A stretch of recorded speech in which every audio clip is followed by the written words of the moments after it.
Akashvani 101.4 Devikulam spice FM. Tourism diary. പ്രിയ ശ്രോതാക്കളെ, tourism ഡയറിയിലേക്ക് ഏവർക്കും സ്വാഗതം. ക്ലൗഡ്സ് വാലി റിസോർട്ടിൻ്റെ GM-ഉം Kerala travel mart society managing committee മെമ്പറും സ്മാർട്ട് മൂന്നാർ അസോസിയേഷൻ വൈസ് പ്രസിഡന്റുമായ ശ്രീ വിനോദ് വി ഇന്ന് നമ്മോടൊപ്പം ഉണ്ട്. നമസ്കാരം സർ. നമസ്കാരം. ട്രെൻഡുകൾ അഡാപ്റ്റ് ചെയ്യുന്നത് ടൂറിസം മേഖലയാണ്.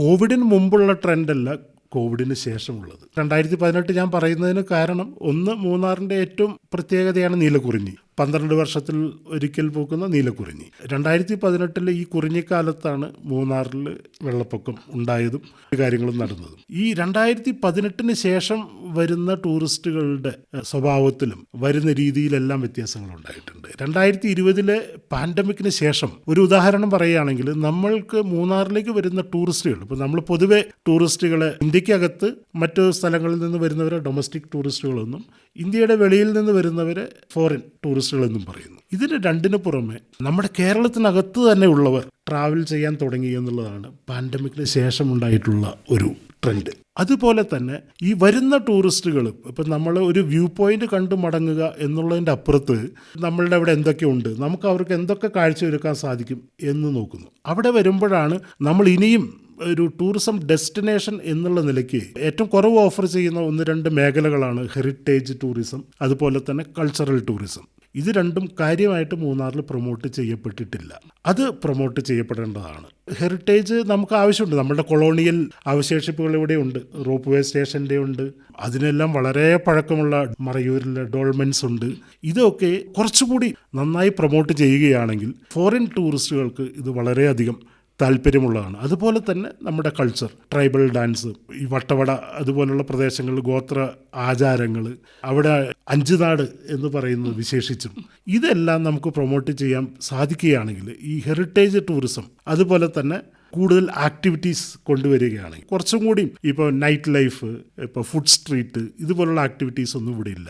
അത് നമ്മൾ കുറച്ചുകൂടി ശ്രദ്ധിച്ച് ഇവിടെ കൊണ്ടുവരേണ്ട കാര്യങ്ങളാണ്. രണ്ടാമത് അടിസ്ഥാന സൗകര്യ വികസനമാണ്. ഏറ്റവും കൂടുതൽ നമ്മൾ മൂന്നാർ പഴി കേൾക്കുന്നത് ട്രാഫിക്കും പാർക്കിങ്ങും അപര്യാപ്തതയാണ്.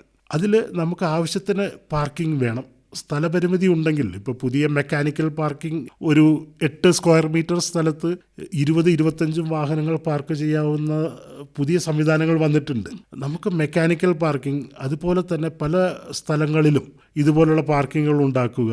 പാർക്കിംഗ് സ്ഥലങ്ങളെയും മറ്റ് സൈറ്റ് സീയിങ് ഡെസ്റ്റിനേഷനുകളെയും വ്യൂ പോയിന്റുകളെയും എല്ലാം ബന്ധിപ്പിച്ചുകൊണ്ട് ഒരു hop on hop off bus service നടത്തുക, റോഡുകൾ വീതി കൂട്ടുക, ഇത്രയൊക്കെയാണ് ട്രാഫിക് സൊല്യൂഷന് വേണ്ടിയിട്ട് നമുക്ക് ചെയ്യാവുന്നത്. പല സ്ഥലത്ത് പാർക്കിംഗ് ഉണ്ടെങ്കിലും നമ്മൾ അവിടെ ചെന്ന് പാർക്ക് ചെയ്യണം, ചൂണ്ടിക്കാണിക്കാൻ ആളില്ല എന്നുള്ളത് മറ്റൊരു പ്രശ്നമാണ്. നമുക്കൊരു ഡെഡിക്കേറ്റഡ് ടൂറിസം പോലീസ് സ്റ്റേഷനും അതിനകത്ത് ആവശ്യത്തിന് ടൂറിസം പോലീസും ഉണ്ടെങ്കിൽ അതും വിനോദസഞ്ചാരികൾക്ക് വളരെയധികം ഗുണം ചെയ്യുന്ന ഒന്നാണ്.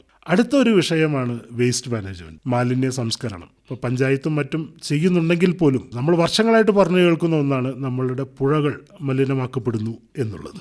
ഇതിന് ഒരു സ്ഥിരമായിട്ടുള്ള പരിഹാരം എന്ന് പറയുന്നത് മറ്റു പല സ്ഥലങ്ങളിൽ ഉള്ളതുപോലെ തന്നെ മൂന്നാറിൽ ഒരു കോമൺ സിവേജ് ട്രീറ്റ്മെൻറ്റ് പ്ലാന്റ് ഉണ്ടാക്കുകയും മൂന്നാറിലുള്ള മുഴുവൻ കച്ചവട സ്ഥാപനങ്ങളെയും വീടുകളെയും ഈ സിവേജ് ട്രീറ്റ്മെൻറ്റ് പ്ലാന്റിലേക്ക് ബന്ധിപ്പിക്കുകയും ഒരു സെൻട്രലൈസ്ഡ് പ്ലാന്റിൽ കൊണ്ടുപോയി ഈ മാലിന്യം സംസ്കരിക്കുകയും ചെയ്യുന്ന സംവിധാനം എല്ലാ ടൂറിസം ഡെസ്റ്റിനേഷനുകളിലും ഇത് ഉണ്ടാവുകയും ഇതുപോലെ ചെയ്യുകയും ചെയ്തു കഴിഞ്ഞാൽ പുഴയിലേക്ക് ഈ മാലിന്യം ഒഴുക്കുന്നതും 100% പരിഹാരമാകും. മാത്രമല്ല, ഇവിടുത്തെ കൊമേഴ്സ്യൽ എൻ്റർപ്രനേഴ്സ് എല്ലാം ഇതിനകത്ത് കോൺട്രിബ്യൂട്ട് ചെയ്യാനും തയ്യാറാണ്. ഇത്തരത്തിലുള്ള ഒരു വന്നാൽ ഇത് നടന്നു പോകുന്നത് എപ്പോഴും ഡെസ്റ്റിനേഷൻ്റെ മാലിന്യ നിർമ്മാർജ്ജനത്തിന് ഒരു വലിയ സൊല്യൂഷൻ ആയിരിക്കും. അതുപോലെ തന്നെ സോളിഡ് വേസ്റ്റ് മാനേജ്മെൻറ്റിനും ഒരു ഡീസെൻട്രലൈസ്ഡ് സിസ്റ്റം, ഇത്ര റെസിഡൻഷ്യൽ യൂണിറ്റുകൾ അല്ലെങ്കിൽ കൊമേഴ്സ്യൽ യൂണിറ്റുകൾക്ക് ഒരു സോളിഡ് വേസ്റ്റ് മാനേജ്മെൻറ്റ് പ്ലാന്റ്, അതും ഇതുപോലെ തന്നെ ആൾക്കാർ വഴിയിൽ വലിച്ചെറിയുന്നതിനും മറ്റും